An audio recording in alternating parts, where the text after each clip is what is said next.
మునుగోడులో ఉచిత కంటి వైద్య శిబిరాలను నిర్వహించారు. కోమటిరెడ్డి సుశీలమ్మ ఫౌండేషన్ ఆధ్వర్యంలో 11వ విడత ఉచిత కంటి వైద్య శిబిరాన్ని ఎమ్మెల్యే కోమటిరెడ్డి రాజగోపాల్ రెడ్డి ప్రారంభించారు. ఈ శిబిరంలో పాల్గొన్న వారు కంటి పరీక్షలు చేయించుకున్నారు. గతంలోనే ఎమ్మెల్యే రాజగోపాల్ రెడ్డి ప్రతి ఒక్కరికి అవసరమైనటువంటి వైద్యం ఆపరేషన్ చేయిస్తానని భరోసానిచ్చారు. ఈ నేపథ్యంలో ఈ కార్యక్రమాన్ని చేపట్టారు.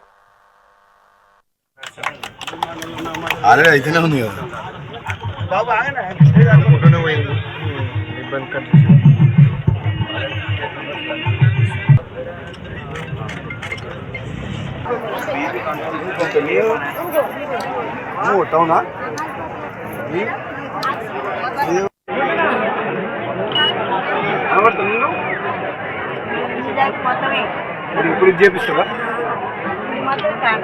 ఇప్పుడు చేపించా